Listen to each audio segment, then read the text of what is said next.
Bismillah. Assalamualaikum warahmatullahi wabarakatuh. Alhamdulillah hamdan katsiran thayyiban mubarakan fi kama yuhibbu rabbuna wa yardah. Ashhadu an la ilaha illallah wahdahu la syarikalah wa ashhadu anna Muhammadan abduhu wa rasuluh. Wassalatu wassalamu ala rasulillah wa ala alihi wa ashabihi wa man tabi'ahum bi ihsanin ila yaumiddin, amma ba'du. Kaum muslimin, para jamaah yang saya hormati, pertama, marilah kita bersyukur kepada Allah Subhanahu wa taala yang senantiasa menganugerahkan kepada kita berbagai nikmat, terutama nikmat iman, nikmat Islam, nikmat kita berada di atas sunnah Rasulullah Sallallahu Alaihi Wasallam, dan nikmat sehat sehingga kita dapat berkumpul di majelis yang mulia ini. Kata syukur dan terima kasih juga saya sampaikan kepada pemerintahan, para tokoh, para alim ulama yang ada di tempat yang mulia ini, yang telah menjadi wasilah dan menjadi pendorong untuk adanya kajian di malam yang berbahagia ini. Demikian juga kepada para panitia, demikian juga para ibu, para bapak yang telah hadir di majelis yang mulia ini. Sebelum saya menyampaikan tausiah sebagaimana judul yang telah diminta, yaitu hak-hak Allah kepada hambanya, mungkin ada pepatah, tidak sayang kalau tidak kenal. Maka saya sedikit akan memperkenalkan diri. Pertama, saya dikenal dengan Abu Qatadah karena salah satu anak saya namanya Qatadah. Adapun nama aslinya adalah Suherlan. Saya asli dari Jawa Barat, Tasikmalaya. Adapun istri kebetulan orang Solok ya, dari Alahan Panjang, Kampung Lemah Gumanti. Jadi saya orang Semando, alhamdulillah. Kemudian istri baru satu. Kalau anak alhamdulillah baru 8. Masih muda. Saya baru 40 tahun ya. Putrinya 6, putranya 2 ya. Alhamdulillah ya. Adapun kegiatan, kebetulan saya punya lembaga pendidikan dari tingkat PAUD, SD, SMP, SMA, lembaga tahfidzul Quran, lembaga pendidikan dakwah S3 D3 3 tahun ya. Dan kegiatan saya mungkin kalau di sini suka membuka parabola, suka ngisi di TV Roja di hari Sabtu biasanya besok, dan hari Rabu sore biasanya di Insan TV-nya. Dan alhamdulillah ke Sumatera Barat atau Sumbar sebagian besarnya udah saya ziarahi, dan untuk kota Paninjauan apa ini? Ya, ini baru malam hari ini ya. Jadi itu mungkin perkenalan singkat. Adapun pendidikan, saya kuliah di Jakarta, yaitu Livia, Lembaga Pendidikan Ilmu Bahasa Arab dan Islam. Kemudian pergi ke negeri Yaman selama 4 tahun setengah, dari tahun 2006 sampai tahun 2000 ya. Dari tahun 96 sampai tahun 2000 ya. Itu mungkin sekilas tentang pendidikan. Adapun judul yang kita akan bahas di malam yang berbahagia ini, dan mungkin saya minta izin ya kepada para tokoh supaya bisa lebih enak, nggak apa-apa isyanya dibelakangkan, karena ada hadis yang sahih kalau isya ya kali-kali boleh diakhirkannya. Jadi tidak selamanya di awal waktu lebih afdol. Untuk sholat isya apabila ada kebutuhan seperti taklim tidak mengapa diakhirkannya. biar tidak tanggung, soalnya sebentar lagi mungkin. Judul yang kita akan bahas pada kesempatan malam hari ini adalah Huququllahi ta'ala ala ibadihi, hak-hak Allah kepada hambanya. Atau juga bisa dibalik, adalah kewajiban seorang hamba kepada Allah Ta'ala. Kaum muslimin, jamaah yang dirahmati Allah Ta'ala, ketahuilah bahwa mengetahui hak Allah kepada kita hukumnya fardu ain. Jadi para jamaah, para ibu, para bapak yang saya hormati, mengetahui hak Allah kepada kita hukumnya fardu ain. Jadi orang yang mengaku beriman, orang yang mengaku muslim, kalau tidak mengetahui kewajibannya kepada Allah dan tidak mengetahui hak Allah kepada dirinya, itu tidak dianggap mukmin yang sejati. Mempelajarinya adalah fardu ain, wajib kepada setiap individu muslim. Tentunya kewajiban kita kepada Allah atau hak Allah kepada kita itu sangat banyak sekali. Tetapi berhubung waktu yang kita miliki juga tidak begitu panjang, maka kita akan membahas yang pokok-pokoknya saja. Hak yang pertama, dan ini adalah hak yang paling pokok, adalah ikhlasul ibadati lahu. Hak yang pertama, hak yang paling utama, yang semua hak itu kembali kepada poin ini, yang semua kewajiban kembali kepada poin ini, yaitu mengikhlaskan ibadah kepadanya. Hal ini sebagaimana dijelaskan di dalam ayat Al-Quran dan dalam hadis Nabi Sallallahu Alaihi Wasallam. Allah berfirman, wa ma khalaqtul jinna wal insa illa liya'buduni. Allah berfirman, dan tidaklah kami menciptakan jin dan manusia kecuali agar mereka beribadah hanya kepadaku. Faqala al-mufassirun ay liyuwahhiduni. Tidaklah kami menciptakan jin dan manusia kecuali agar mereka mentauhidkan aku, mengikhlaskan ibadah kepadaku. Jadi hikmah Allah menciptakan kita dan menciptakan jin agar mengikhlaskan ibadah kepadanya. Jadi alam semesta ini diciptakan oleh Allah Ta'ala. Allah Ta'ala menghamparkan bumi ini. Allah Ta'ala menurunkan hujan, memberikan rizki kepada kita, menciptakan hidup dan mati. Tujuan utamanya agar manusia ini mengabdikan diri kepada Allah Subhanahu wa Ta'ala. Allah berfirman dalam ayat yang lain, wa ma umiru illa liya'budullaha mukhlishina lahuddin. Dalam surah Al-Bayyinah. Kalau tadi dalam surah Ad-Dariyat ya, surat ke-51 ayat 56. Allah berfirman, tidaklah kalian diperintah kecuali untuk mengikhlaskan agama kamu kepada Allah. Wa qala Nabi sallallahu alaihi wasallam kama thabata min hadis Mu'ad ibnu Jabal akhrajahu al-Bukhari wa Muslim. Wa qala Nabi sallallahu alaihi wasallam, ya Mu'ad, at-tadri ma haqqullahi 'alal ibad wa ma haqqul ibadi 'ala Allah. Wa qala Mu'ad, Allahu wa rasuluhu a'lam. Faqala Nabi sallallahu alaihi wasallam, fa haqqullahi 'alal ibad an ta'buduhu aw an ya'buduhu wa la yusyriku bihi syai'a. Wa haqqul ibadi 'ala Allah alla yu'adzibahu ma lam yusyrika bihi syai'a. Nabi sallam bertanya kepada Mu'ad ibnu Jabal. Ini sedang belajar dengan Mu'ad dan beliau sedang dibonceng dalam seekor keledai, ya, himar. Lalu beliau bertanya kepada Mu'ad, wahai Mu'ad, tahukah engkau apa hak Allah kepada hambanya dan apa hak hamba kepada Allah?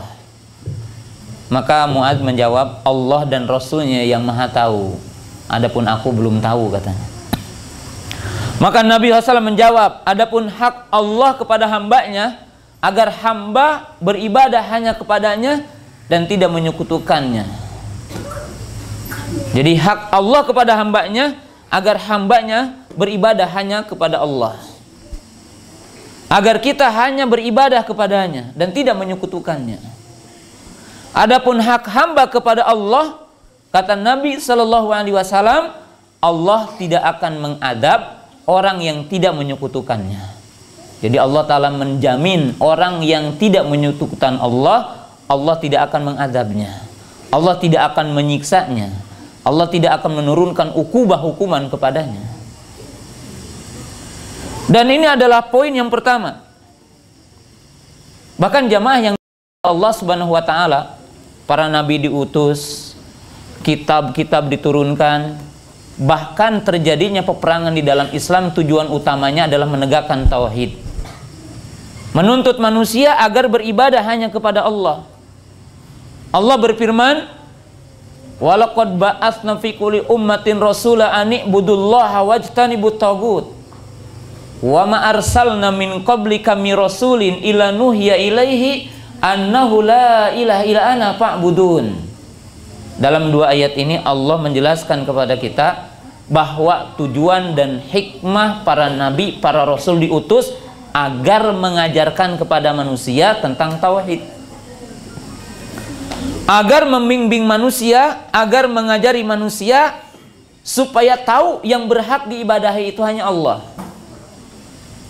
Jadi tidak boleh beribadah kepada jin, tidak boleh beribadah kepada syaitan, tidak boleh beribadah kepada batu, tidak boleh beribadah kepada pohon. Beribadah hanya kepada Allah Ta'ala. Sungguh kami telah mengutus kepada setiap umat seorang utusan, seorang rasul, yang mereka sama-sama mengatakan, ani budullaha wajtanibut tagut, sembahlah Allah semata dan tinggalkanlah tagut. Apa yang dimaksud tagut? Kullu ma ubida min dunillah, setiap yang disembah selain Allah.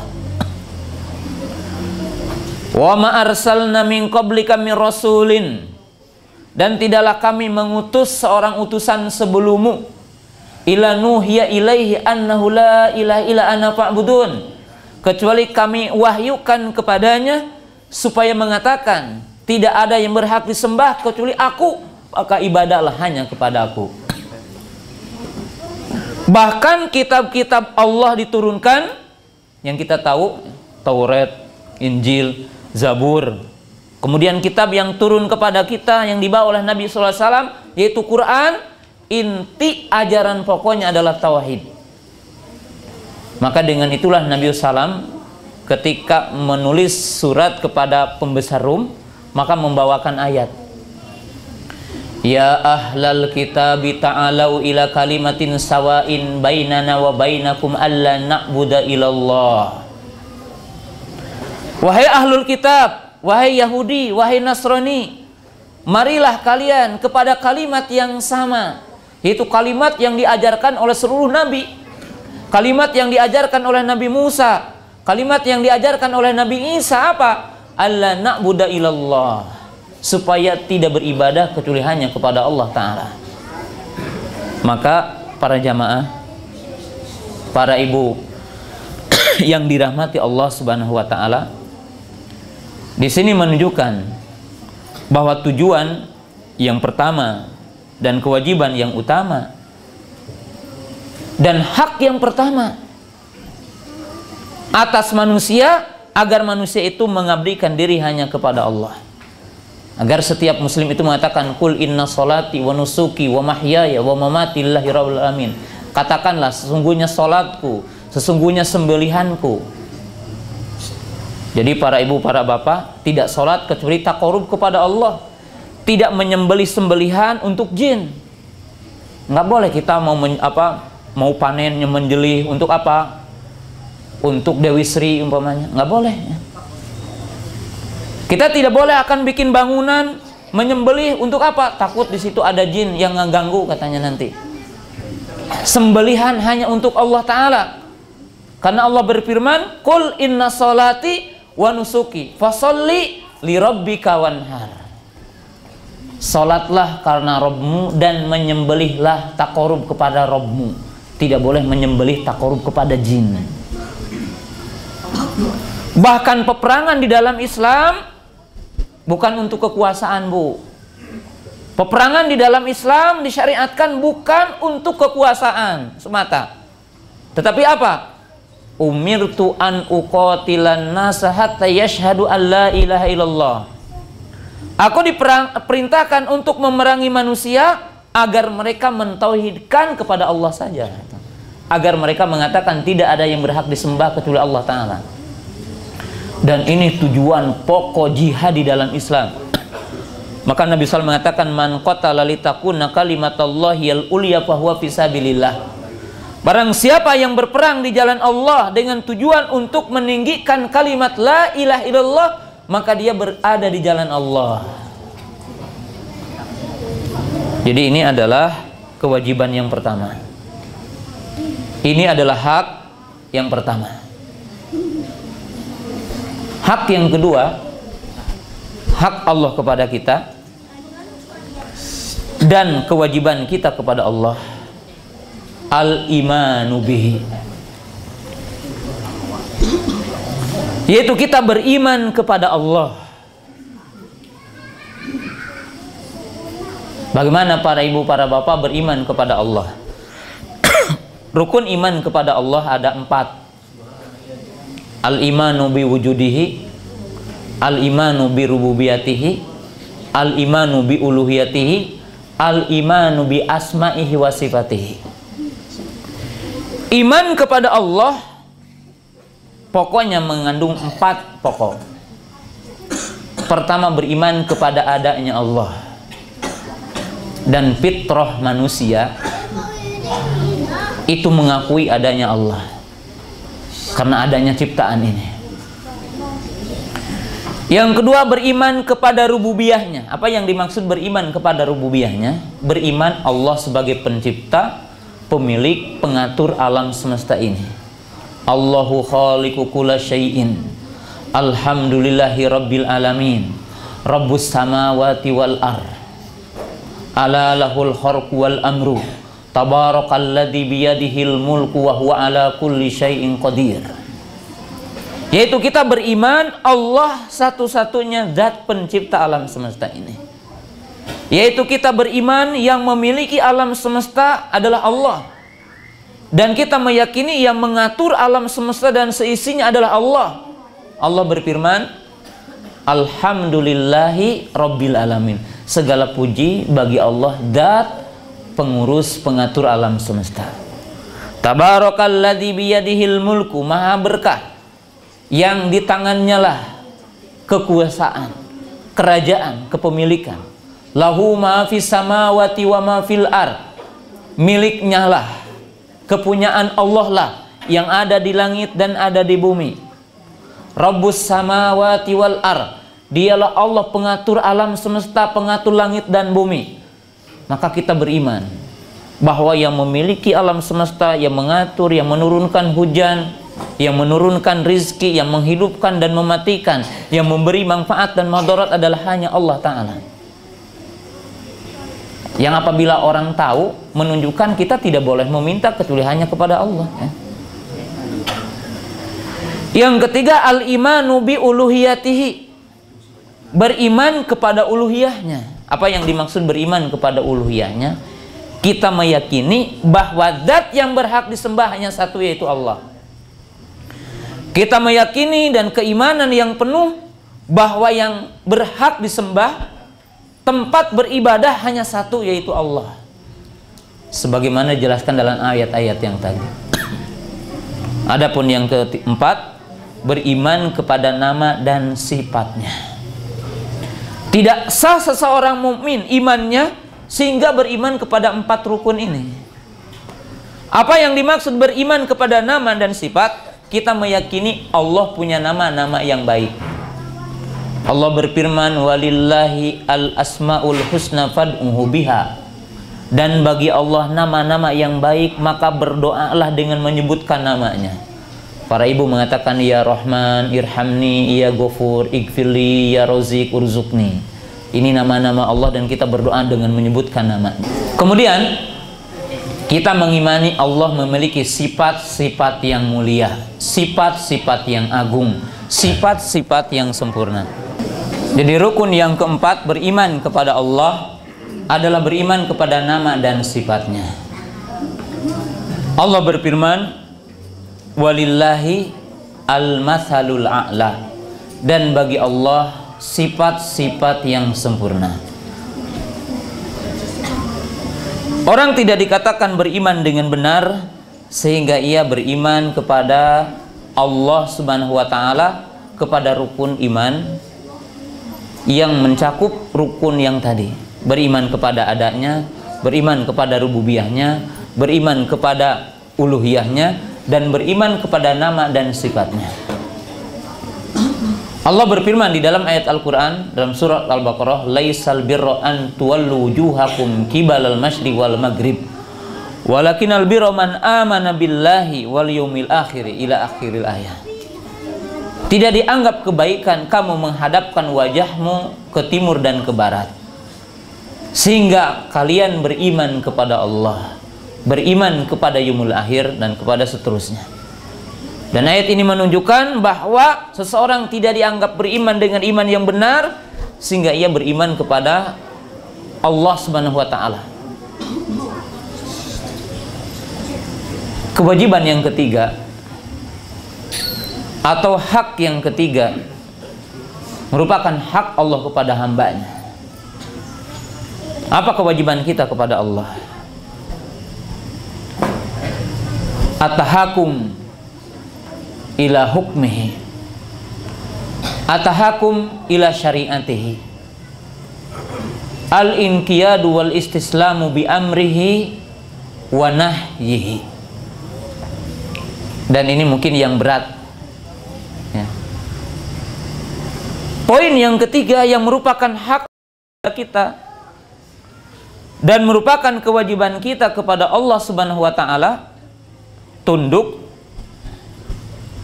dan menerima kepada hukum Allah.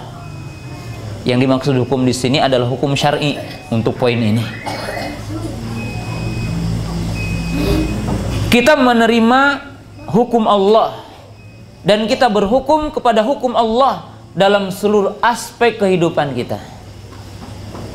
Dalam masalah ibadah, dalam masalah perdagangan, dalam bernegara, dalam seluruh aspek kehidupan, karena Islam ini sebuah syariat yang sempurna. Allah berfirman, al-yauma akmaltu lakum dinakum wa atmamtu alaikum ni'mati wa raditu lakumul islam madina.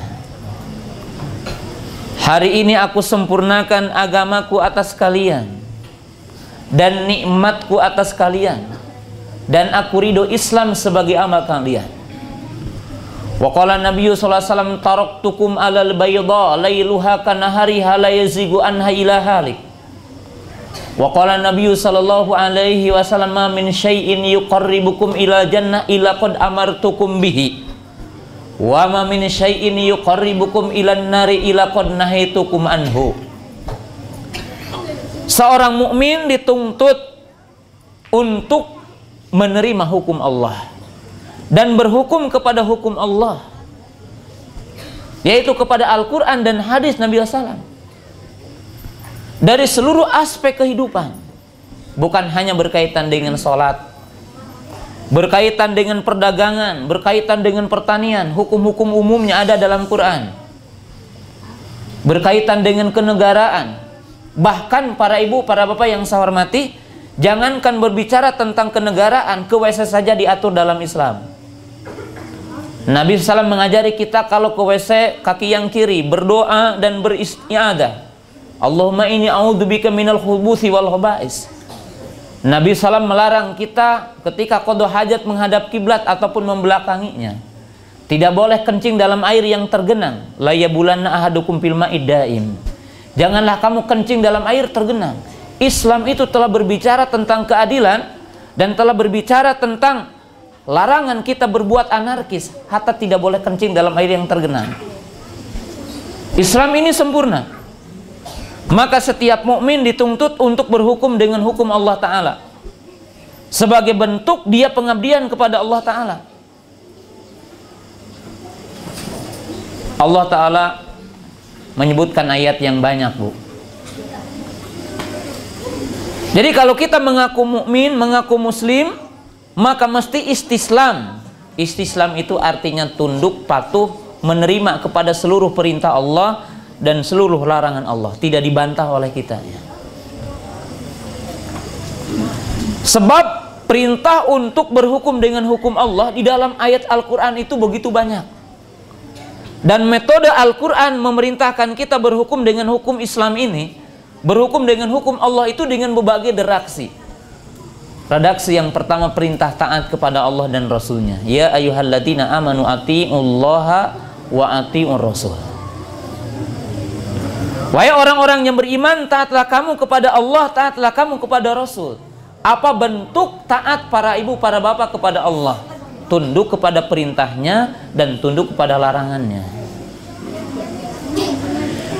Yang kedua, Allah Subhanahu wa Ta'ala mengancam dengan mengatakan tidak beriman bagi orang yang tidak berhukum kepada hukum Allah. Allah berfirman, "Fala wa rabbika la yu'minuna hatta yuhaqqimuka fima syajara bainahum." Demi Rabbmu, mereka tidak dianggap beriman sehingga mereka bertahkim kepadamu. Bertahkim kepada Nabi Muhammad SAW adalah bertahkim kepada Quran yang dibawanya dan kepada sunnah yang dibawanya.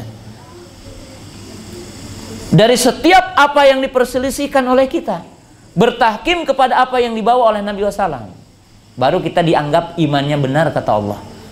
Sampai bersumpah para bapak, demi Rabbmu, mereka tidak dianggap beriman sehingga mereka bertahkim kepadamu, wahai Muhammad. Jadi kalau para ibu, para bapak mengklaim beriman kepada Nabi SAW dan beriman kepada Allah, lalu tidak berhukum kepada hukumnya, itu dianggap iman yang palsu, iman yang dusta. Bukan saya yang mengatakan, Allah yang mengatakan, "Fala wa rabbika la yu'minuna." Allah Subhanahu wa Ta'ala menjelaskan dalam ayat yang lain, "Wa ma kana lil mu'minin wala mu'minah idza qadallahu wa rasuluhu amran an yakuna lahumul khiyaratu min amrihim." Dalam surat Al-Ahzab Allah telah menyatakan kepada kita, tidak sepatutnya, tidak selayaknya, tidak sepantasnya orang mukmin laki-laki dan mukmin perempuan apabila Allah dan Rasulnya menetapkan satu urusan lalu dia memilih yang lain. Jadi kalau Allah telah menetapkan satu perintah lalu kita mencari jalan yang lain. Kalau Allah Subhanahu wa Ta'ala dan Rasulnya menetapkan satu larangan lalu kita menabraknya, lalu kita itu melanggarnya, maka dikatakan dalam ayat ini itu bukan ciri alamat mukmin yang sejati. Bahkan dikatakan tidak sepatutnya orang mukmin seperti itu. Bahkan Allah Subhanahu wa Ta'ala memberikan ancaman di dalam ayat Al-Quran, "Falyahdharil ladzina yukhalifuna an amrihim an tusibahum fitnah ayusibahum adzabun alim." Berilah peringatan orang-orang yang menyelisihinya, menyelisihi perintahnya, menyelisihi urusannya. Mereka akan ditimpakan musibah berupa adab di dunia dan akan ditimpakan adab yang pedih nanti yaumul qiyamah. Jadi para ibu, para bapak, satu negara, satu bangsa, satu kaum kalau melanggar hukum-hukum Allah akan ditimpakan musibah kepada tempat itu. Mungkin tsunami-nya, mungkin gempanya, mungkin terjadi apa saja akan terjadi. Sebab Allah telah menjelaskan dalam ayat yang lain, "Wa kulan akhadna bidanbihi." Setiap kaum diadab dengan sebab dosanya, dengan sebab maksiat kepada Allah Ta'ala. Maka hak Allah kepada kita, kewajiban kita kepada Allah adalah mentaati perintahnya. Bahkan di dalam surah Al-Maidah Allah mengancam dengan 3 sifat bagi orang yang tidak berhukum dengan hukum Allah. Walaupun perlu dicermati ayat ini dengan benar. "Famalam yahkum bima anzalallahu faulaika humul kafirun. Famalam yahkum bima anzalallahu faulaika humul dhalimun. Famalam yahkum bima anzalallahu faulaika humul fasikun." Siapa yang tidak berhukum dengan hukum Allah maka dia adalah kafir. Siapa yang tidak berhukum dengan hukum Allah maka dia adalah zalim. Siapa yang tidak berhukum dengan hukum Allah maka dia adalah fasik. Hanya saja dalam ayat ini maaf, ada orang yang keliru, di mana mereka mengatakan setiap orang yang tidak berhukum Allah berarti keluar dari Islam. Maka perlu diperhatikan bahwa kata-kata kafir di dalam ayat Al-Quran ataupun hadis tidak selamanya maknanya keluar dari Islam. Li'annal kufra nau'an, kufrul akbar mukhrij an millati dinil Islam wa furqul asghar ghairu mukhrij an millati dinil Islam.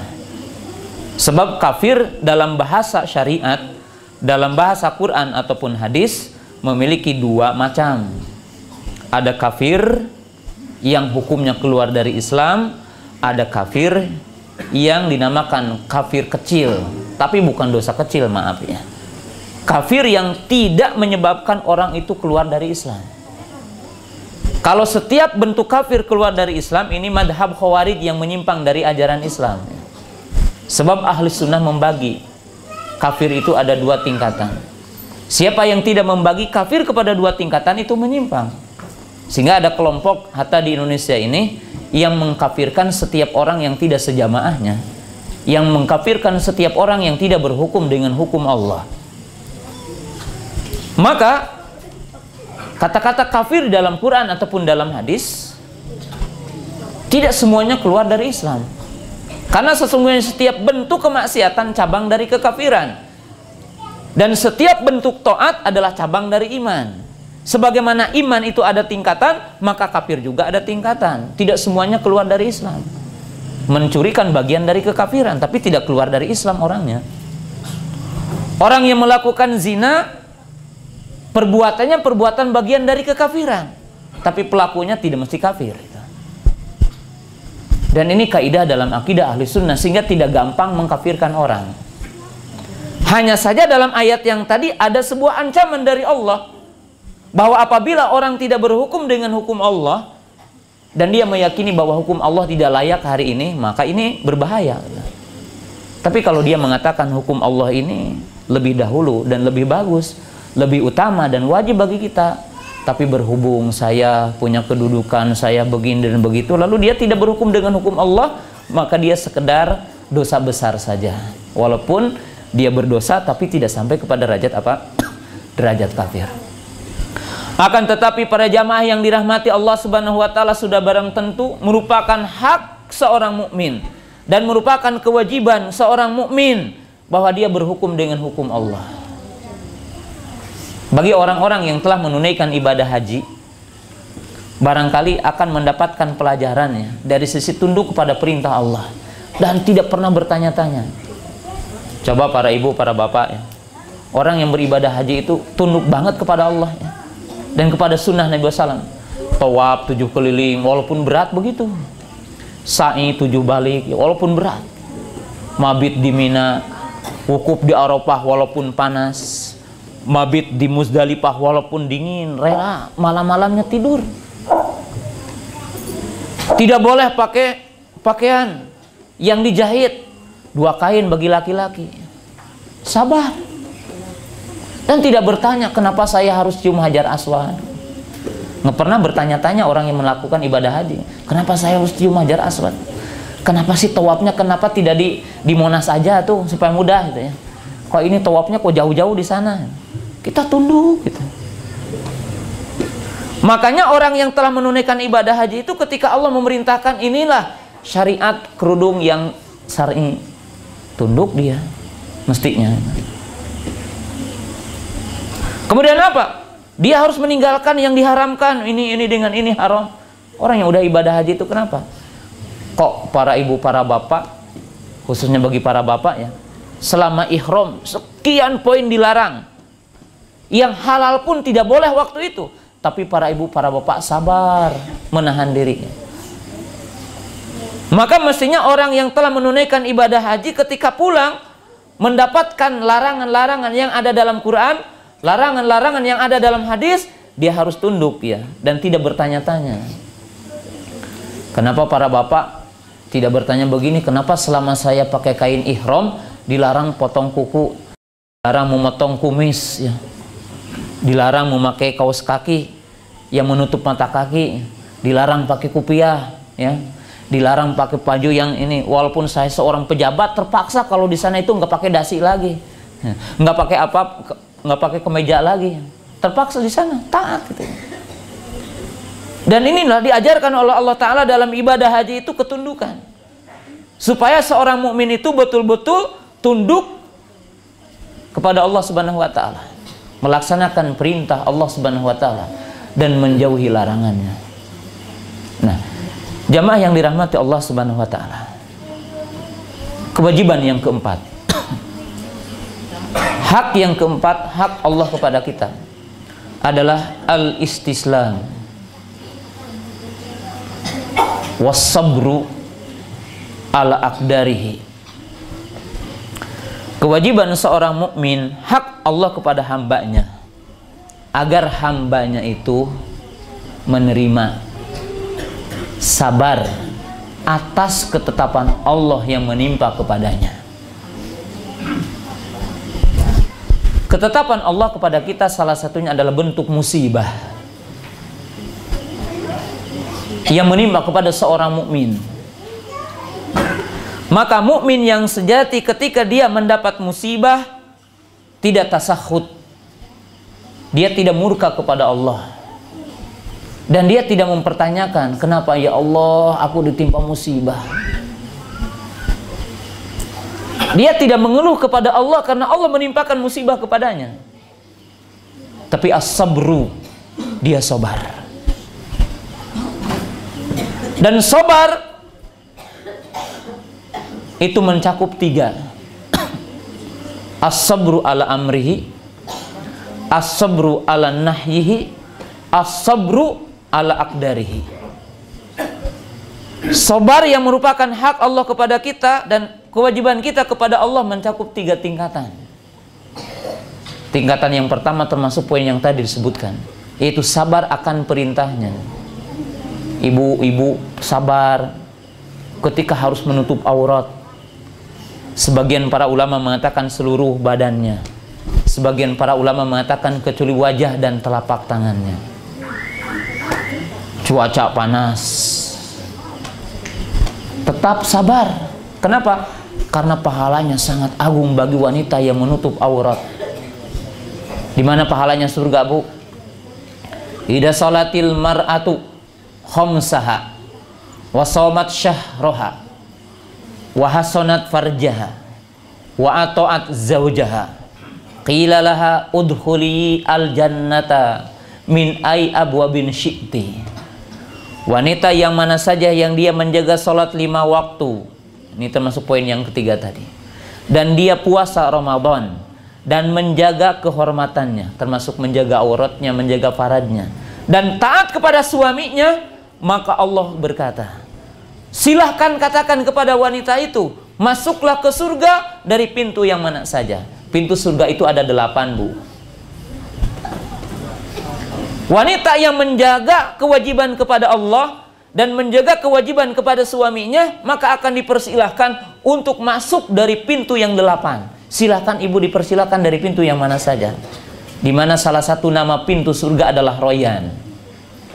Sebagaimana disebutkan dalam hadis Abu Hurairah, dalam Bukhari Muslim, inna fil jannati baban yuqallahu Royan la yadkhulu fiha ila shaimun. Nabi SAW mengatakan sesungguhnya di surga itu ada pintu yang namanya Royan, yang tidak akan masuk ke pintu itu kecuali orang yang saum. Maka wanita yang soleha dipersilahkan untuk masuk ke pintu itu dan ke seluruh pintu yang telah disediakan. Dan surga itu ada 100 tingkatan. Faqad qala Nabi sallallahu alaihi wasallam, idza sa'altumullah fasaluhu firdaus fa innahu a'lal jannah wa awsatuha wa inna fil jannati lami'atu darajat wa ma bainahuma ma bainas sama'i wal ard. Nabi sallallahu alaihi wasallam mengatakan, kalau kamu meminta kepada Allah, memintalah surga firdaus. Karena surga firdaus itu surga yang paling agung, surga yang paling mulia, surga yang paling tinggi. Dan surga itu ada 100 tingkatan, dan di antara keduanya sejauh bumi dan langit, agungnya dan besarnya. Maka bagi wanita yang taat dan menjaga, sabar kepada perintah Allah, itu dipersilahkan. Yang kedua adalah sabar kepada larangannya. Yang ketiga adalah sabar kepada ketetapan Allah. Sabar kepada musibah yang Allah timpakan kepada kita, dengan kita mengatakan inna lillahi wa inna ilaihi raji'un.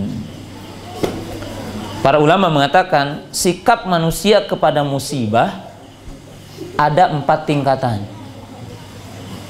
Tingkatan yang pertama adalah yang murka. Maka ini akan dapat murka dari Allah, akan dapat adab dari Allah. Ketika seorang mukmin dapat musibah lalu dia murka kepada Allah, lalu dia tidak senang kepada Allah, lalu dia mencaci Allah, maka dia akan mendapatkan murka Allah. Yang kedua adalah orang yang sabar dan hukumnya wajib.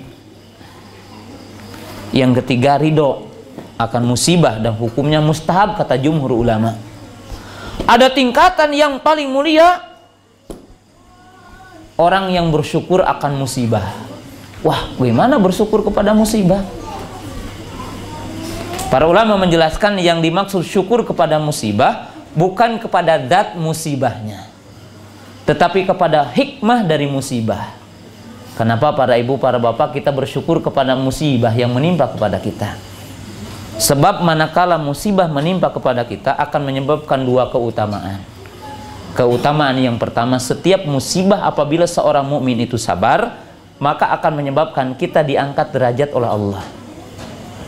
Dan setiap musibah menimpa kepada kita dan kita sabar akan musibah itu, akan menghapus dosa kita.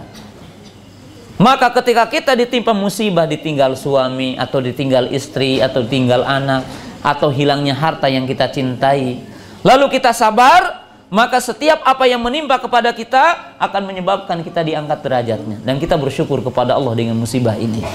Dan akan menyebabkan dosa-dosa kita akan dihapus oleh Allah Subhanahu wa Ta'ala.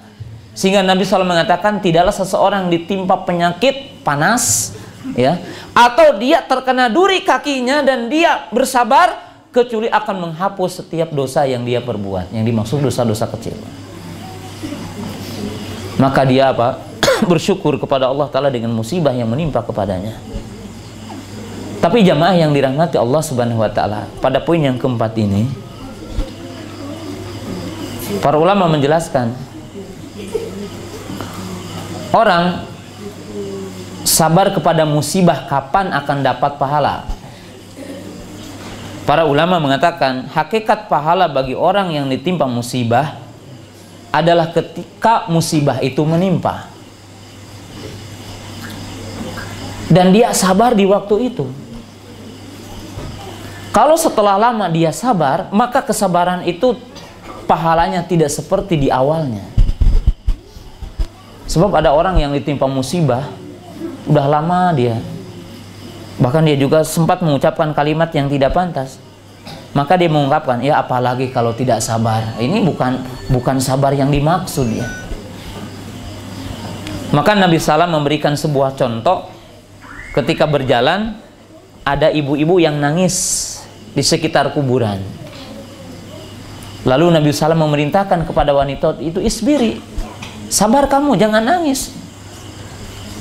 Wanita itu tidak tahu kalau yang memberi nasihat itu baginda Rasulullah SAW. Maka dia mengatakan, ilaika anni, katanya.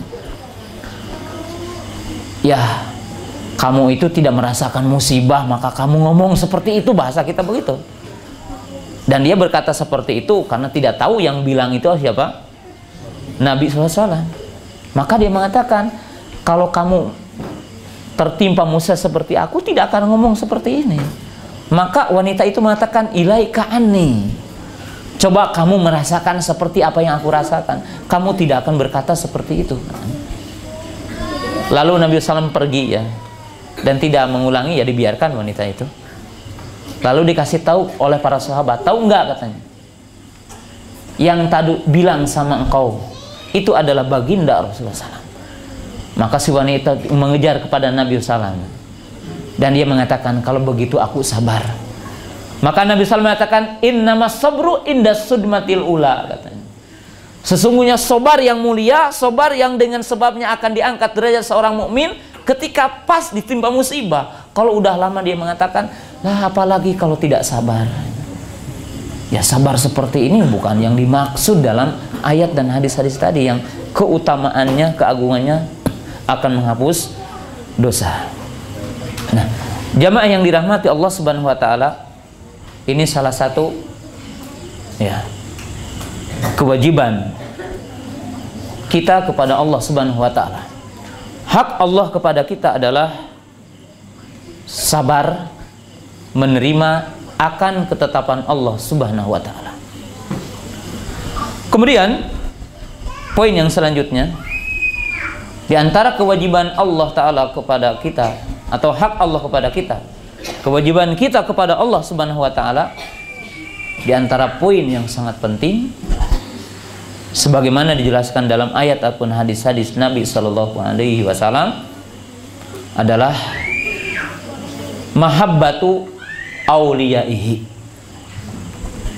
yaitu kita mencintai para walinya. Siapa wali-wali Allah? Al-muttaqun wal mu'minun, wabil khasah al-malaikah wal anbiya. Siapa wali-wali Allah? Wali-wali Allah itu adalah orang yang beriman, orang yang bertakwa, dan terlebih sudah barang tentu para malaikat dan para nabi, para rasul. Maka merupakan hak Allah dan merupakan kewajiban kita kepada Allah mencintai wali-wali Allah. Tapi yang dimaksud dengan wali bukan orang yang bisa terbang di udara, bukan yang orang bisa berjalan di atas air, bukan yang badannya kebal. Imam Syafi'i berkata, "Idza ra'aita rajulan yatiru fis sama aw yamsi 'alal ma fala tagtar bi annahu auliyaullah."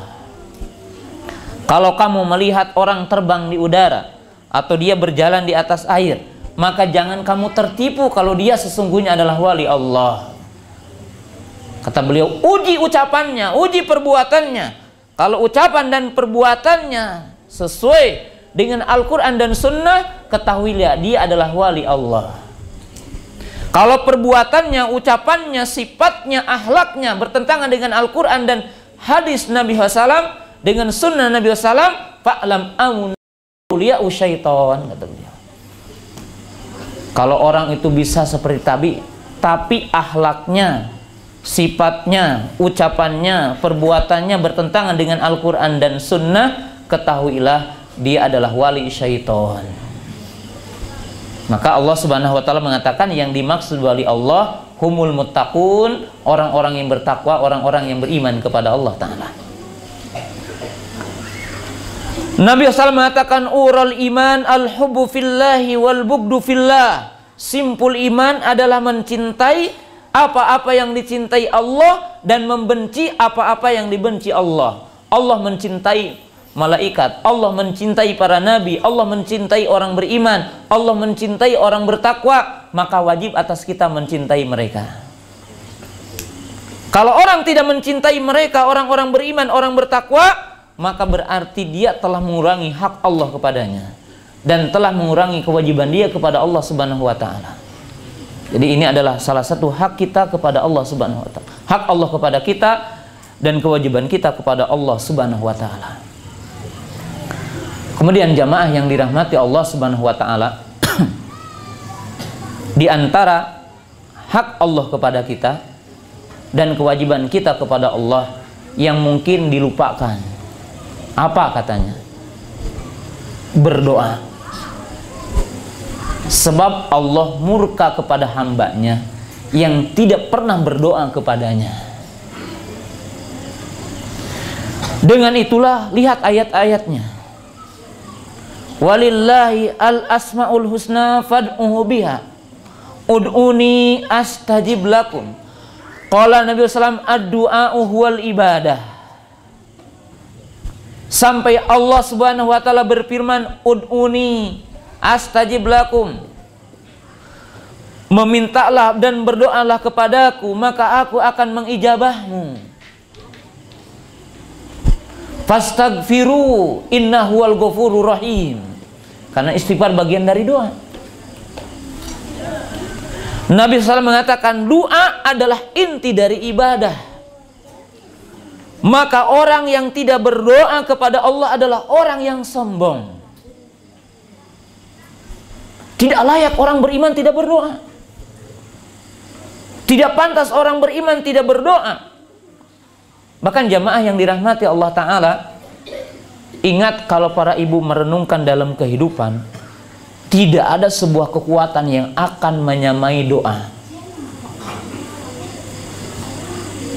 Bukankah Nabi SAW bisa mengalahkan bala tentara orang kafir jumlahnya sedikit dari para sahabat dengan doa?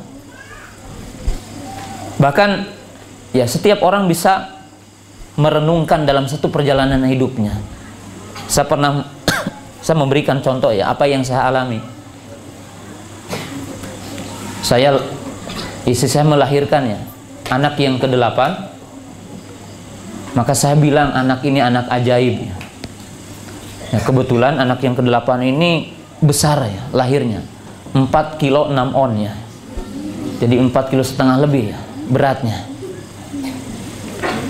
Dan waktu itu bidan kemudian juga dokter kata mereka harus disesar. Kata saya tunggu. Ketika udah sampai setengah 12 mereka minta izin untuk disesar. Kata saya silakan kalau memang SOP-nya udah begitu.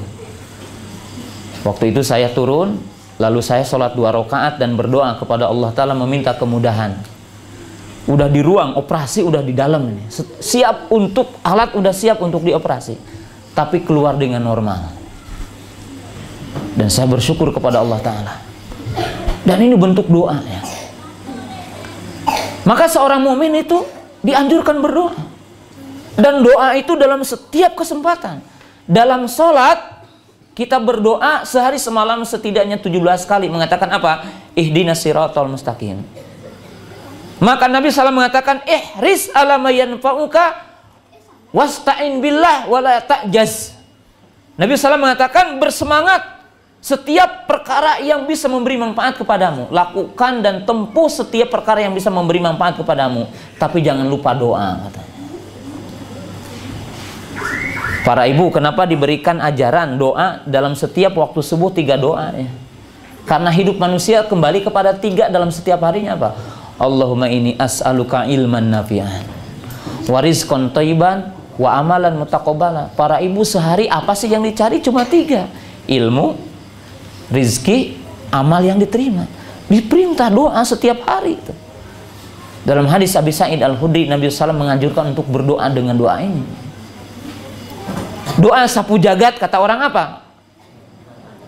Rabbana atina fid dunya hasanah. Tahu asbabun nuzulnya doa ini?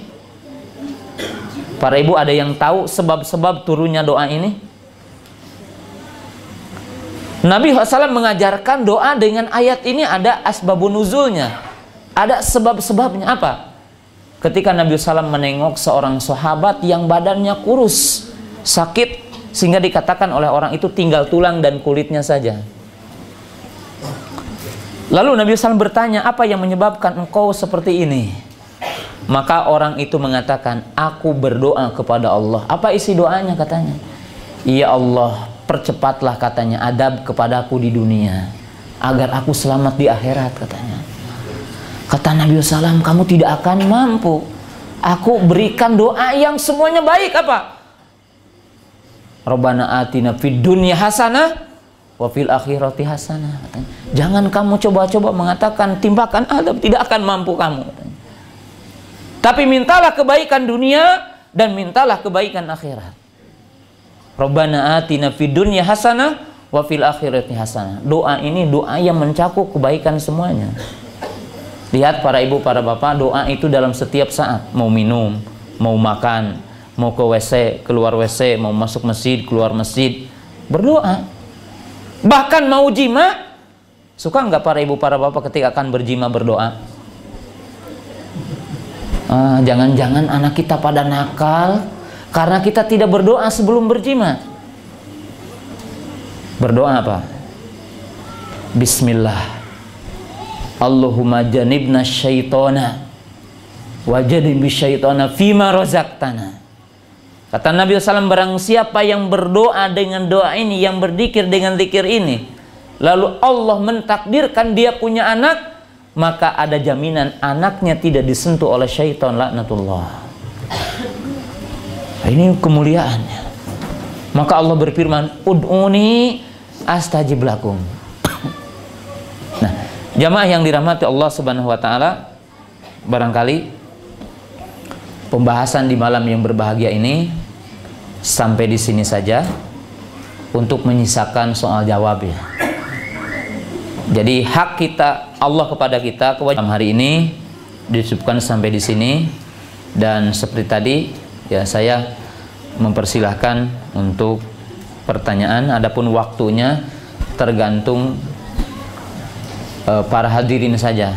Jadi mau sampai jam berapa mungkin dipersilahkan, sebab biasanya yang mengisi lebih kuat daripada yang mendengarkan. Ya, ya langsung boleh, mau pakai tulisan boleh, mau langsung juga boleh mungkin. Ente bertanya dengan kertas atau langsung? Langsung silakan. Silakan Bu. Yang akan ditanyakan 2 poin. Iya. Kemungkinan di luar tema. Boleh, nggak apa-apa insya Allah. Pertama, bagaimana usaha kita agar salat kita khusyuk, dan kalau salat kita tidak khusyuk, sahkah salat kita?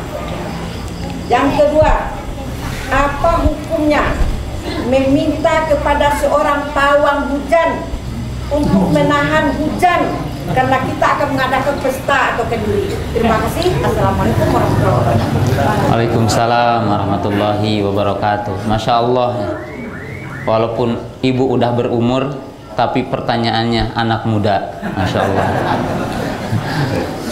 Ibu yang dirahmati Allah Ta'ala dan para hadirin yang dirahmati Allah Subhanahu wa Ta'ala, khusyuk di dalam sholat adalah ainus sholat, jadi inti dari sholat. Sebab Allah Ta'ala berfirman, wa qumu lillahi qanitin. Tafsir para ulama, dan tunaikanlah sholat dengan khusyuk, salah satu maknanya.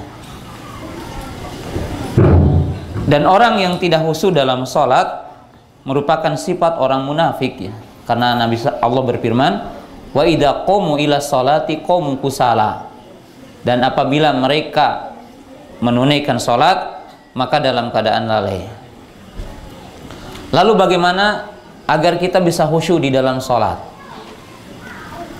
Agar kita bisa khusyuk dalam sholat, tentunya ada buku, para ulama udah membahas, dan dalam waktu yang singkat ini saya menjawab juga sifatnya singkat ya. Yang pertama, agar kita khusyuk dalam sholat adalah memahami makna apa yang kita baca di dalam sholat, berupa doa, bacaan Qur'annya. Kalau seorang mukmin itu paham apa yang dibacanya dan dia merenungkan dan mentadaburi isinya, tentunya ketika dia sholat dia akan khusyuk ya. Kemudian yang kedua, meninggalkan segala sesuatu yang memungkinkan tidak khusyuk dalam sholat. Seperti Nabi SAW mengajari kita tidak boleh sholat di depan yang bergambar ya. Nabi SAW mengajari kita kalau kita akan sholat dan kita pingin qada hajat, ya qada hajat dulu baru sholat. Kalau telah dihidangkan makanan dan kita pingin makan, maka dahulukan dulu makan. Bahkan para ibu, para bapak, kalau saum Senin dan Kamis, lalu telah dihidangkan makanan dan kita pingin makan, tidak apa-apa tidak sholat berjamaah, makan dulu. Kenapa? Karena sholat itu intinya khusyuk. Nabi SAW bersabda, idza qudimal asya qabla an tusalliyal maghriba fabda'u bil asya. Wa qala Nabi sallallahu alaihi wasallam, la salata bi hadratit ta'am wala yadfu wala lahbathan. Nabi SAW bersabda, apabila telah dihidangkan asya, makan malam, dan kamu pingin kepada makan itu, maka mulailah dengan makan sebelum sholat maghrib. Dalam riwayat yang lain, apabila telah hadir makanan dan ingin qada hajat, maka tunaikanlah keduanya dulu, baru sholat. Jadi ini adalah salah satu apa? Salah satu langkah agar kita khusyuk, di mana setiap di antara kita menjauhkan dari setiap perkara yang akan mengganggu kita dalam sholat. Ini poin yang kedua. Poin yang ketiga, dikatakan oleh para ulama, ungkapannya begini, khusyuk digambarkan adalah seperti orang yang duduk di sebuah pohon yang rindang. Dia membaca buku dan hinggap di pohon itu burung. Setiap dia akan baca, burung berkicau. Maka dia mengambil kayu atau apa, dia mengusirnya. Ketika dia akan membaca, datang burung lagi yang lain, katanya. Maka kalau kamu pengen khusyuk dalam membaca buku, ya tebang pohonnya supaya tidak ada burung yang hinggap lagi. Apa gambaran dari kalimat ini yang dikatakan oleh para ulama? Bahwa kalau orang pingin khusyuk dalam sholat, qat'u kulla syai'in maduna sholat. Ini maghairi sholat, artinya memutuskan setiap aktivitas dan segala sesuatu yang bukan sholat, maka kita khusyuk menghadap kepada Allah Ta'ala. Adapun sisi yang lain yang menjadikan orang bisa khusyuk, ada dua poin yang rahasia. Apa? Yang pertama, Bu, Pak, makanan yang kita makan. Kalau sesuatu yang kita makan sesuatu yang haram, baju yang kita pakai adalah sesuatu yang haram, itu telinga, tangan, kaki itu susah khusyuknya. Sebab Nabi SAW mengatakan, setiap daging yang mengkonsumsi perkara yang haram, maka gerakannya lebih dekat kepada yang haram. Coba aja ya, orang yang ahli main bola, yang mampu bergerak 20 kali 45 menit, coba sholat subuh dibaca surat An-Naba. Dia tidak mampu kalau sholat ya, tapi kalau main bola mampu ya. Kenapa? Sebab tulang belulangnya mungkin yang dimakannya lain. Nah, yang kedua, maksiat. Kalau orang itu di luar sholatnya banyak maksiat, maaf ya, melihat VCD porno umpamanya, nggak mungkin sholatnya khusyuk ya, telinganya, matanya hadir ketika dia sholat kepada Allah Ta'ala. Kenapa? Karena anggota tubuhnya banyak maksiat ya. Maka jalan untuk khusyuk salah satunya adalah menghindari maksiat ya. Kemudian makanan, minuman yang kita konsumsi adalah yang halal. Karena tentunya khusyuk itu, kata para ulama, unsurnya ada 3. Khusyukul qalbi, husnus saut, husnul jawari. Sebab khusyuk dalam sholat mencakup 3. Pertama, khusyuknya hati. Bagaimana khusyuknya hati? Yaitu hadirnya hati menghadap kepada Allah Ta'ala. Yang kedua, khusyuknya lisan, di mana asal dalam berdoa ketika sholat adalah dengan suara yang rendah, kecuali yang diperintahkan untuk dijaharkan seperti baca Fatihah, baca surah, ataupun takbirnya. Yang ketiga adalah khusyukul jawari, yaitu khusyuk anggota badan, di mana ketika sholat tidak bergerak kecuali yang diperintahkan ketika sholat itu ya. Takbir, tidak menoleh ke kanan ke kiri, tidak ke atas gitu ya. Dan ini yang dimaksud dengan khusyuk. Adapun yang kedua berkaitan dengan bertanya kepada pawang tentang apa? Tentang hujan ya. Ya. Jamaah yang dirahmati Allah Ta'ala, ilmu nujum nau'an.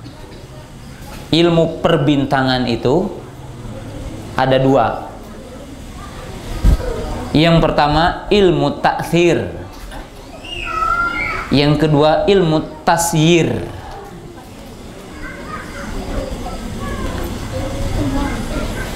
Adapun yang pertama ilmu ta'thir, apa yang dimaksud dengan ilmu ta'thir? Ilmu perbintangan ya, ilmu perplanetan lah, bukan hanya bintang. Yaitu apa? Menghukumi perkara bumi dengan bintang. Ya seperti bintang ini akan menyebabkan musibah ini, kalau bintang ini adalah kedamaian dan sebagainya, maka ini syirik ya. Jelas ya. Adapun ilmu tafsir ini adalah ilmu yang dikatakan ya sekarang itu apa? Ilmu astronomi sebagiannya maknanya ini. Itu orang yang meneliti dengan tajrubah. Orang bisa mengetahui tentang arah ya seperti wabina jimi hum yahtadun, dan mereka dengan bintang-bintang mengambil petunjuk seperti arah kiblat kemana, bintang ini munculnya di arah ini gitu. Kemudian munculnya hujan biasanya dengan munculnya bintang ini. Maka ini tidak mengapa dalam ilmu seperti ini, sebab tidak menetapkan kejadian bumi dengan bintang. Akan tetapi jamaah yang dirahmati Allah Subhanahu wa taala, kalau yang tadi itu bukan ilmu perbintangan sebenarnya, tetapi itu adalah datang kepada paranormal. Orang yang datang paranormal atau dukun, itu Nabi SAW bersabda, man ataka hinan fasa'alhu an syai'in fayusaddiqu bima qala faqad kafar bima anzala ala Muhammadin sallallahu alaihi wasallam. Fi riwayatin lam tuqbal salatu arba'ina yauman. Barang siapa yang datang kepada dukun atau paranormal dan dia bertanya tentang sesuatu, lalu dia membenarkan apa yang dia katakan, maka dia telah dianggap kafir kepada apa yang dibawa oleh Nabi sallallahu alaihi wasallam. Dalam satu riwayat, barang siapa yang datang kepada dukun dan membenarkan apa yang dikatakannya, maka tidak akan diterima sholatnya 40 hari. Jadi batal sholatnya selama 40 hari. Wallahu ta'ala a'lam.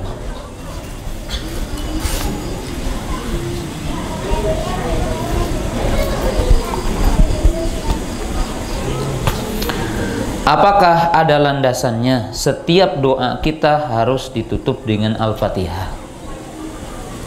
Tidak ada dalilnya bahwa kalau kita berdoa ditutup dengan surah Al-Fatihah. Tetapi kalau pertanyaannya begini, bolehlah kita bertabaruk dengan surah Al-Fatihah, meminta berkah dengan surah Al-Fatihah. Surah Al-Fatihah punya keagungan. Salah satu dari nama surah Al-Fatihah adalah Asy-Syifa, Al-Kafi Wasyafi.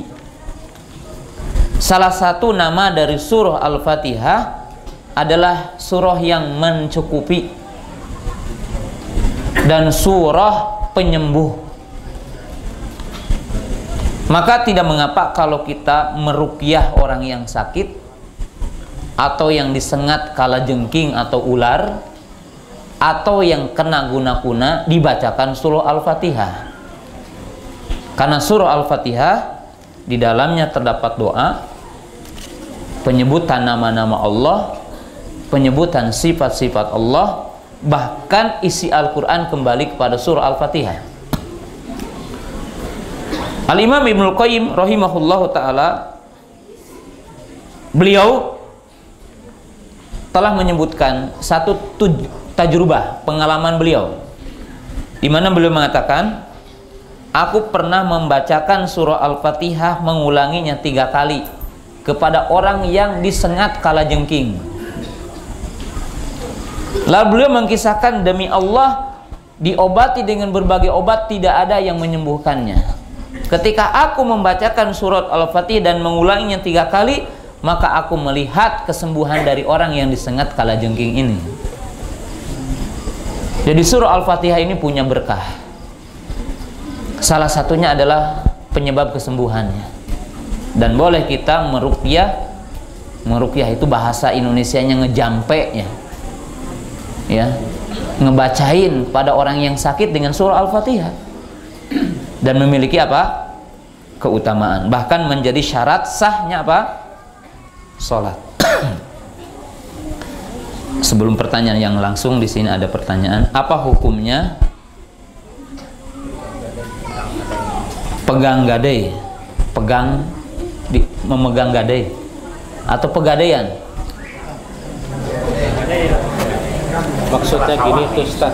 Jadi kalau di kampung kita ini kita punya duit, ada orang mau Sawah ya? Sawah. Oh iya. Sawah itu dipegangnya, terus hasilnya itu diambil oleh yang punya duit tadi gitu. Oh iya, paham. Halal apa haram itu? Iya. Menggadai salah satu bentuk muamalat di dalam Islam yang dibolehkan. Tapi kaidahnya harus seperti ini. Menggadai di dalam Islam sesuatu yang dibolehkannya. Dalam bahasa syariat dinamakan ar-rohnu, rohannya, atau dalam bahasa Indonesianya adalah apa? Gadai. Jadi dalam bahasa syariatnya adalah ar-rohnu. Gadai dalam bahasa kita jaminan untuk sebuah pinjaman. Jadi jaminan untuk sebuah apa? Pinjaman. Bolehkah kita menggunakan jaminan oleh orang yang meminjamkan? Menggunakan jaminan dari orang yang meminjam itu hukumnya riba, Pak? Tidak boleh. Sebab Nabi SAW bersabda, dan ini ijma' mengamalkan hadis ini, kullu qardin jara fihi manfa'ah fahuwa riba. Setiap meminjamkan dan dia mengambil keuntungan dari peminjaman itu ada riba. Karena dalam Islam meminjamkan itu tabaru, jangan mengambil keuntungan. Kalau dalam Islam boleh kita mengambil keuntungan dengan dua cara, mudharabah atau musyarakah. Mudharabah ini Bapak punya uang 100 juta umpamanya. Saya sebagai pengelola usaha, Bapak menanam modal ke saya, maka ini mudharabah. Berapa? Oh, dari hasilnya bagi yang menanam modal sekian persen, bagi yang pengelola sekian persen, itu namanya mudharabah. Dan sekali lagi juga ini tidak boleh orang yang menanam modal kalau bangkrut hanya kamu yang bertanggung jawab, saya penanam modal tidak ada tanggungan. Ini keliru, Pak. Nah, itu meminjamkan uang, bukan mudharabah kalau seperti itu. Nah, Nabi SAW mengatakan dalam hadis Abu Hurairah, al-marhunun yurkabu bi nafaqatihi. Jadi yang digadai ditunggangi dengan nafkahnya. Maksudnya apa di sini? Kalau orang menggadaikan seekor kerbau atau menggadaikan seekor kuda, maka orang yang meminjamkan uang itu boleh menunggangi kudanya seukuran dia mengasih makan kepada kudanya, dan dia boleh menggunakan kerbaunya seukuran dia memberikan nafkah kepada kerbaunya itu. Kalau di luar itu namanya zalim. Sebab yang namanya meminjamkan itu tidak boleh mengambil keuntungan, Pak. Tabaruk, kebaikan namanya meminjamkan itu.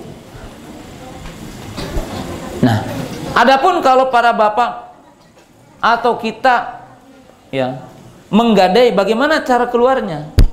Ya dikelola saja, nanti bagi hasil gitu. Kalau dikelola oleh yang meminjamkan uang dan dikelola si tanahnya oleh dia, berarti nanti yang punya tanah juga kebagian gitu. Yang dinamakan dalam istilah fikih kiro.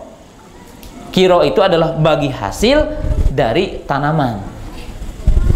Dan kiro dalam Islam tidak boleh begini.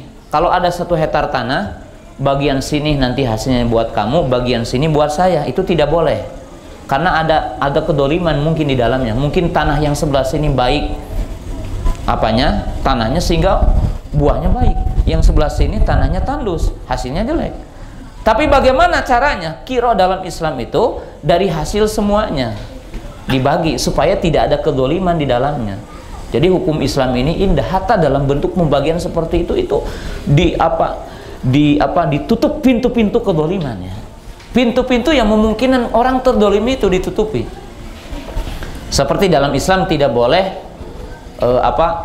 bahasa sini apa? Kalau ada buah itu yang masih di pohonnya apa namanya? Ijon ya.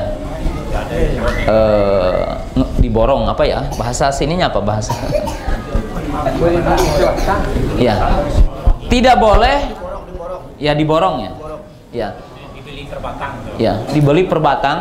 Kecuali kalau buahnya telah matang. Kalau masih pentil itu tidak boleh. Kenapa? Mungkin hujan lebat, orang yang menjual mendapat uang, orang yang membeli rugi kan. Dalam Islam tidak boleh, kecuali udah matang siap dipanen baru boleh.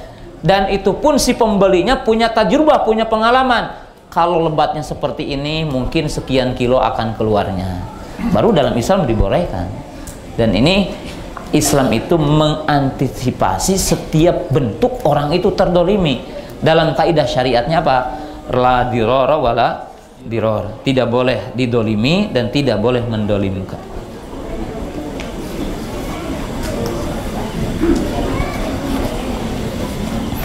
Apabila orang tua kita sudah meninggal keduanya, mana yang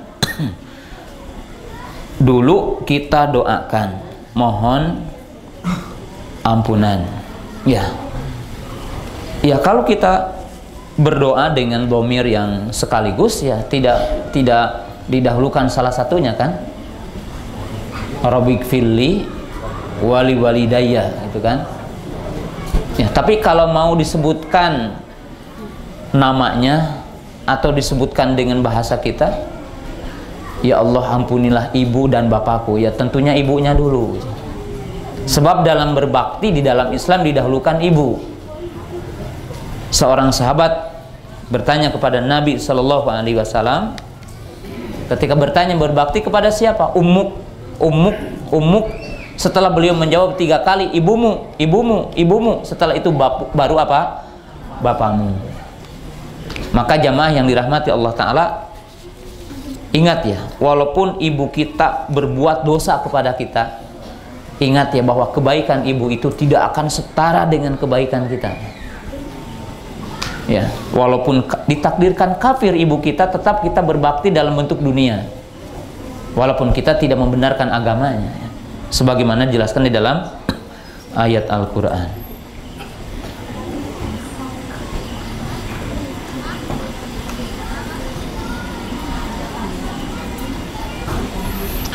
Apa hukumnya bersedekah kepada orang yang suka berbuat maksiat? Ya.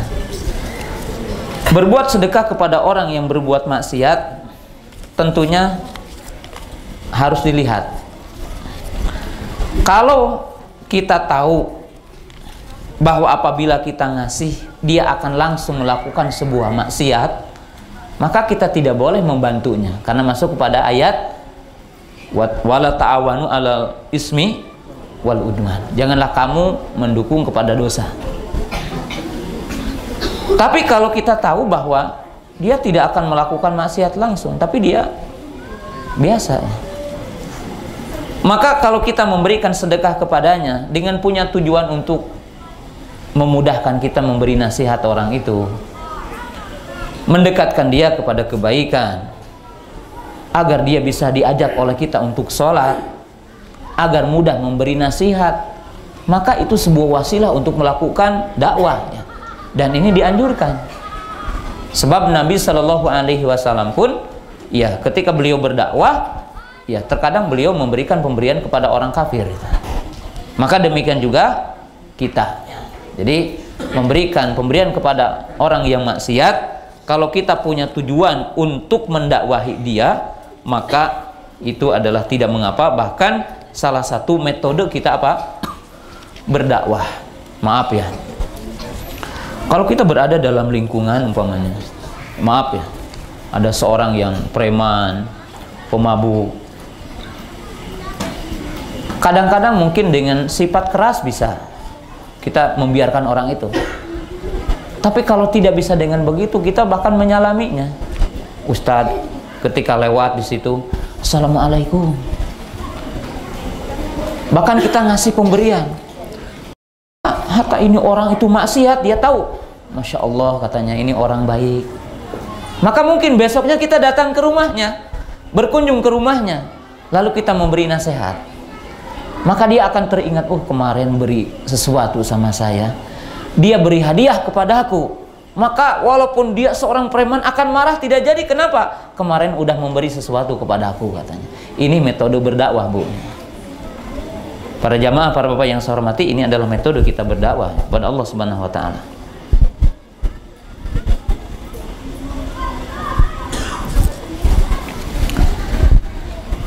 Apa kiat-kiat supaya kita menerima musibah atau ujian dengan sabar? Pertama, kita meyakini bahwa segala sesuatu yang menimpa kepada kita adalah ketetapan Allah. Itu yang pertama. Yang kedua, tidaklah Allah Ta'ala menimpakan sesuatu kepada kita kecuali di belakangnya ada hikmah. Apa hikmah yang paling utama? Kita amati yang tadi. Hikmah yang paling utama agar kita naik derajat, agar kita dihapus dosanya. Tidaklah Allah Ta'ala berfirman mengatakan, ahasiban nasu ayyakulu ayutraku ayyakulu amana wa hum la yuftanun. Apakah manusia mengira mereka akan dibiarkan mengatakan beriman sedangkan mereka belum diuji? Ini adalah hikmah yang sangat agung. Kemudian jamaah yang dirahmati Allah Ta'ala, terkadang ada hikmah yang sangat rahasia. Salah satu contoh, kalau ibu bapak hilang barang yang kita cintai. Contoh, kita punya uang 1 miliar tiba-tiba hilang. Kalau kita merenungkan dan kita mempelajari mungkin hikmah di dalamnya, barangkali seandainya uang itu masih ada di tangan kita 1 miliar, jangan-jangan kita pergi maksiat besok gitu. Maka Allah Ta'ala mencabut dari tangan kita agar kita tidak melakukan maksiat. Orang yang punya kekuasaan hari ini, lalu dia dalam keadaan adil, maaf, tiba-tiba ada orang yang mendemo supaya dia turun dari kekuasaannya, lalu dia turun dari kekuasaannya. Kalau dia merenungkan dan mentadaburinya, dan dia mengatakan, seandainya besok ataupun lusa saya masih berkuasa, belum tentu saya bisa adil seperti hari ini. Dan ini rahasia yang harus kita tadaburi ya, dari setiap musibah yang Allah Ta'ala timpakan kepada kita ya. Bahkan kalau kita diambil seseorang yang kita cintai, anak yang kita cintai baru mungkin 7 hari meninggal dunia, tidaklah kita merenungkan sebuah hikmah, seandainya anak ini besar belum tentu jadi soleh gitu. Terkadang jadi malapetaka buat kita. Tapi ketika anak ini dicabut nyawanya ketika umur sebelum dewasa, maka menyebabkan buat kita syafaat nanti yaumul qiyamah. Tidaklah ini juga sebuah renungan yang wajib kita renungkan, bahwa setiap musibah itu ada pelajaran bagi setiap orang beriman. Nah, kalau kita tahu tentang hikmah ini, insya Allah tidak akan murka, dan kita akan menerima kepada ketetapan Allah Ta'ala musibah yang menimpa kepada kita. Mengenai kafir yang keluar dari Islam, salah satunya adalah syirik. Tetapi kebanyakan dari masyarakat kita banyak yang ya, jamaah yang dirahmati Allah Ta'ala, kaidah dalam ahli sunnah, tidak setiap orang yang melakukan kekafiran berarti dia kafir, karena ada udzur bijahal. Orang yang beragama dengan agama Islam dan dia meyakini agama yang benar adalah Islam, dia mengucapkan kalimat syahadat, apabila dia melakukan sebuah bentuk kekafiran atau bentuk kesyirikan, maka bagi kita tidak langsung mencap bahwa dia kafir, ataupun kita katakan dia musyrik keluar dari Islam. Akan tetapi bagi kita adalah harus melihat udzur dari orang itu. Apakah orang itu salah memahami? Apakah orang itu belum tahu? Sehingga harus tegakkan hujah dulu kepadanya. Dan inilah rahmat ahli sunnah, tidak sembarangan mengkafirkan orang. Karena para ulama mengatakan hukum perbuatan dengan hukum orang yang berbeda.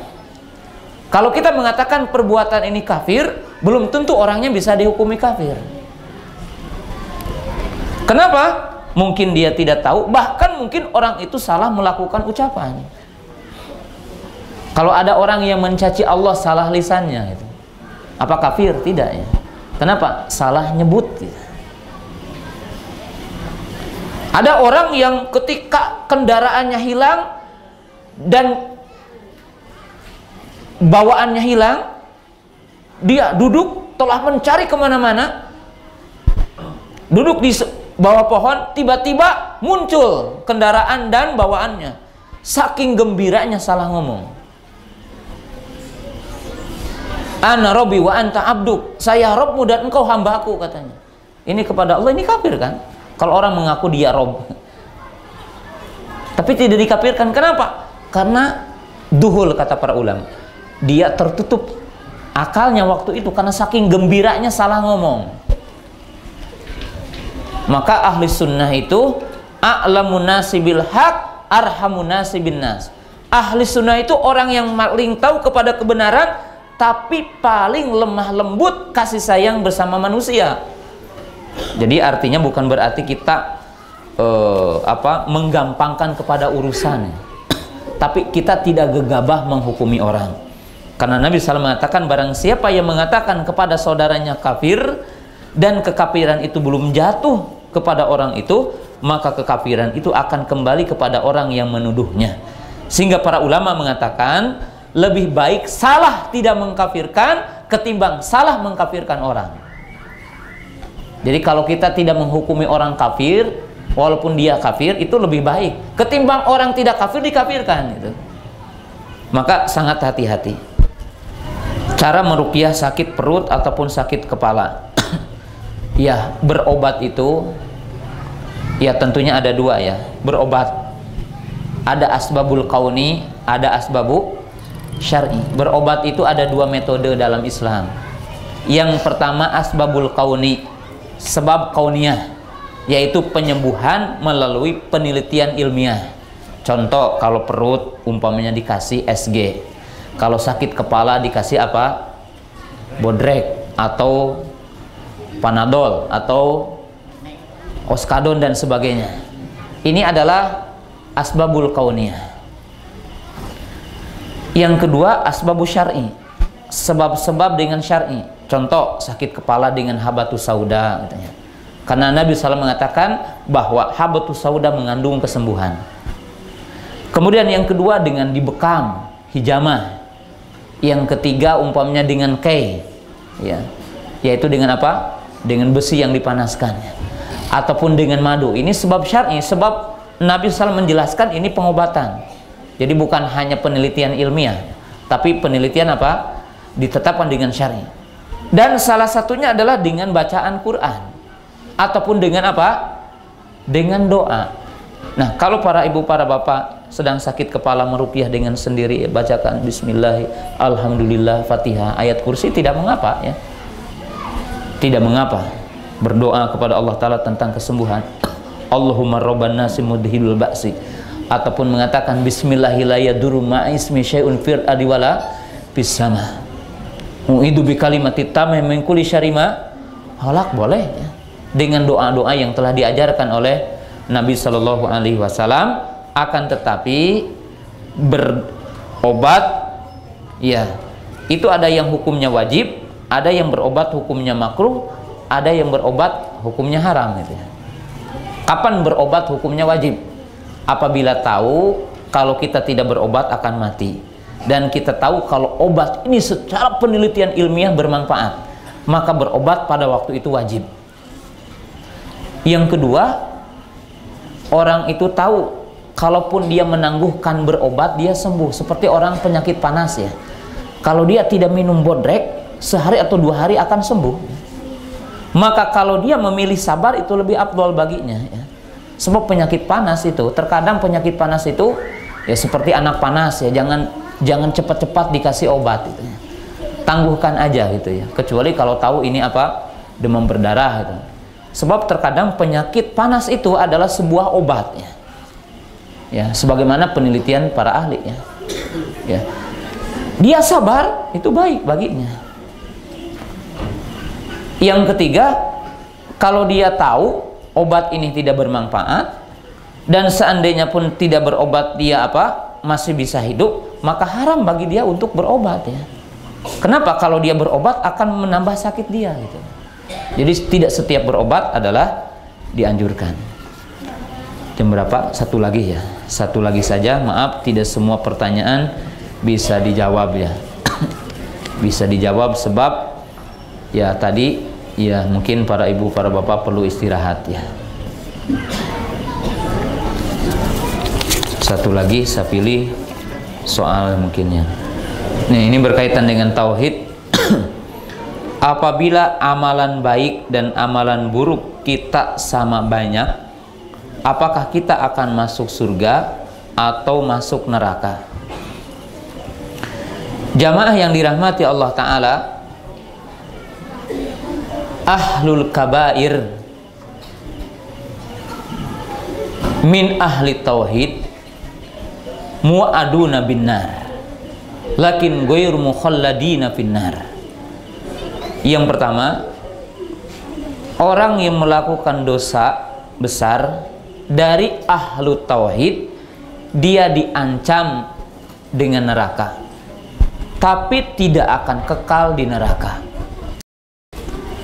Yang dimaksud diancam di neraka, terkadang orang yang melakukan dosa besar ataupun dosa tidak mesti juga masuk neraka. Terkadang Allah Ta'ala mengampuninya, terkadang Allah mengadabnya, dan semuanya di bawah kehendak Allah Subhanahu wa Ta'ala. Nah, adapun orang yang seimbang kebaikan dengan kejelekannya, maka dijelaskan dalam hadis yang sahih bahwa mereka orang yang akan nanti dijelaskan dengan ashabul a'raf, itu orang-orang yang berada di antara dua, dia tidak ke neraka dan dia tidak ke surga. Akan tetapi disebutkan di dalam hadis bahwa orang-orang ini akan disebutkan nanti ada permintaan kepada Allah. Lihat dalam Sahih Bukhari, hadisnya panjang. Maka mereka pertama meminta untuk didekatkan ke pintu surga, ke tamannya surga. Lalu Allah Ta'ala mengizinkan mereka. Lalu mereka meminta masuk surga, walaupun mereka berbeda dengan derajat orang-orang beriman. Sehingga dalam satu saat mereka pun akan masuk surga. Sebab kaidah dalam keyakinan kaum muslimin ahlu sunnah, selama dia tidak syirik, tidak menyekutukan Allah, maka dia akan masuk surga walaupun masuk neraka. Sebab yang masuk surga ini ada beberapa tingkatan.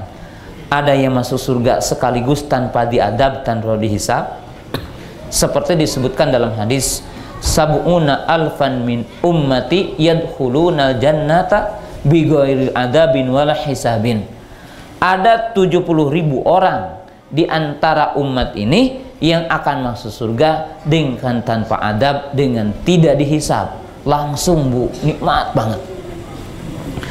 Siapa mereka? Humul ladina la yastarqun wa la yaktawun wa la yatatayyarun wa ala rabbihim yatawakkalun.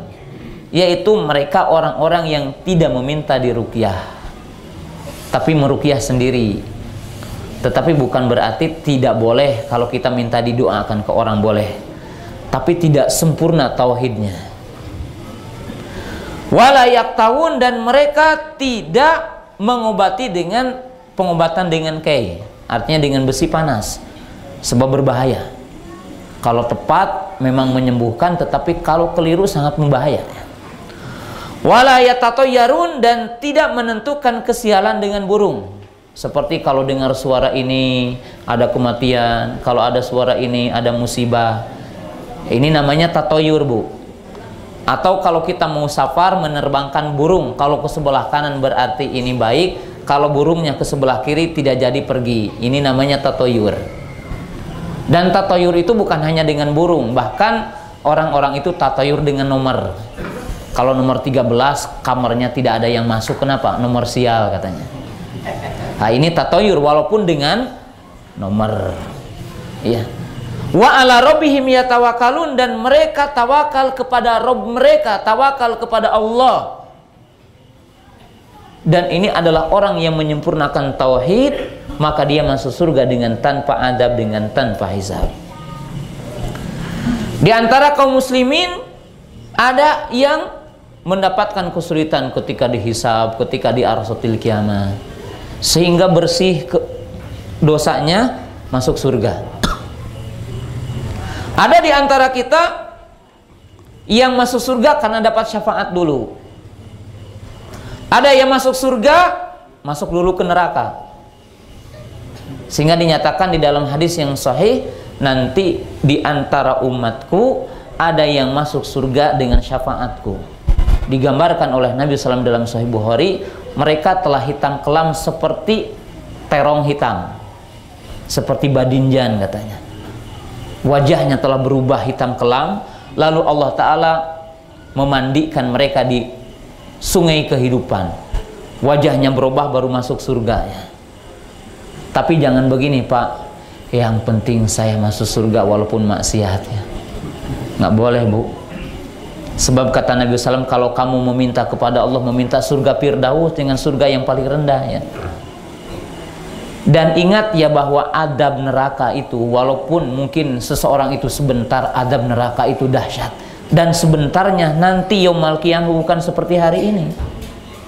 Bahkan Nabi SAW mengatakan adab yang paling ringan di neraka adalah adab yang meminta kepada paman Nabi SAW, yaitu Abu Thalib. Dia memakai terompah dan kepalanya mendidih. Itu adab yang paling ringan. Maka jangan kita mengatakan nggak apa-apalah maksiat, yang penting bertauhid. Nggak boleh ya. Sebab adab neraka itu dahsyat.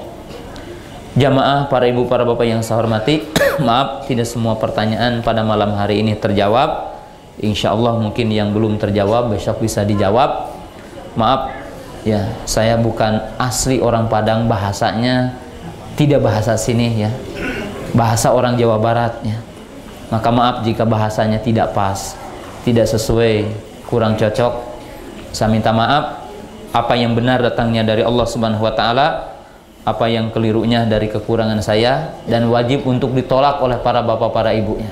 Apa yang keliru, apa yang bertentangan dengan Al-Quran dan Sunnah Rasulullah Sallallahu Alaihi Wasallam. Mudah-mudahan kita termasuk orang-orang yang menunaikan kewajiban-kewajiban kita kepada Allah dan memenuhi hak-hak Allah, sehingga kita menjadi penghuni surga. Subhanakallahumma bihamdika asyhadu an la ilaha illa anta astaghfiruka wa atubu ilaik. Assalamualaikum warahmatullahi wabarakatuh.